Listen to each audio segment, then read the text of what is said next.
Hello friends, അപ്പം നമുക്ക് tilapia മീനിനെ ഫ്രൈ ചെയ്തെടുത്താലോ. അപ്പം നമുക്കൊരു ബൗളിനകത്ത് ആവശ്യത്തിന് കുറച്ച് മുളക് പൊടിയും ഉപ്പും മഞ്ഞൾപ്പൊടിയും പിന്നെ കുറച്ച് കുരുമുളക്, ആവശ്യത്തിന് കുറച്ച് കുരുമുളകിന് അത് ഏരിയ അനുസരിച്ച് ചേർക്കാം കേട്ടോ. പിന്നെ കുറച്ച് ഗരം മസാലയും പിന്നെ ചെറിയ ഉള്ളിയും വെളുത്തുള്ളിയും കൂടെ ചതച്ചതാണ്, അതും ആവശ്യത്തിനെടുത്ത് കുറച്ച് പച്ച വെളിച്ചെണ്ണയും കൂടെ ചേർത്ത് നന്നായിട്ട് മിക്സ് ചെയ്തെടുക്കുക. മിക്സ് ചെയ്തെടുത്തതിന് ശേഷം കുറച്ചേ മിക്സ് ആകത്തുള്ളൂ. പിന്നെ ഞങ്ങൾ ശകലം വെള്ളം കൂടെ ചേർത്ത് നന്നായിട്ട് മിക്സ് ചെയ്തെടുത്തതിന് ശേഷം നമുക്ക് തിലോപ്പിയ ഫ്രൈ ചെയ്യാനായിട്ട് അതിൽ മിക്സ് ചെയ്യാം കേട്ടോ. അത് നല്ല മിക്സ് ചെയ്തെടുത്തതിന് ശേഷം ഒരു 10-15 മിനിറ്റ് അടച്ച് വെച്ചതിന് ശേഷം നമുക്ക് ഫ്രൈ ചെയ്യാനായിട്ട് എടുക്കാം കേട്ടോ. അങ്ങനെ 10-15 മിനിറ്റ് ശേഷം ഫ്രൈ പാൻ എടുത്ത് നമ്മളിത് അടുപ്പ് കത്തിച്ച് വെക്കുവാണ്. അപ്പം നന്നായിട്ട് വെള്ളമൊക്കെ വറ്റിയതിന് ശേഷം ആവശ്യത്തിന് കുറച്ച് എണ്ണയും ഒഴിച്ച് നമുക്ക് മീൻ ഫ്രൈ ചെയ്യാനിടാവേ. ഇതിപ്പോൾ നമുക്ക് വീട്ടിലത്തേക്ക് ആവശ്യത്തിന് മാത്രമേ എടുത്തിട്ടുള്ളൂ കേട്ടോ, ബാക്കി ഫ്രിഡ്ജിൽ വെച്ചിട്ടുണ്ട്.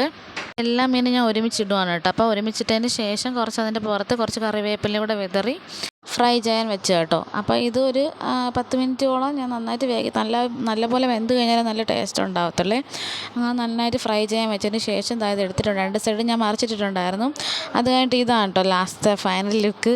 അപ്പം നല്ല ചൂടുണ്ട്, എന്നാലും ഞാൻ ഒരു ശകലം പിച്ചെടുത്ത് കാണിക്കാം. അപ്പം നമ്മുടെ വീഡിയോ ഇഷ്ടപ്പെട്ടു കഴിഞ്ഞാൽ ലൈക്ക്, ഷെയർ, കമൻറ്റ്, സബ്സ്ക്രൈബ്.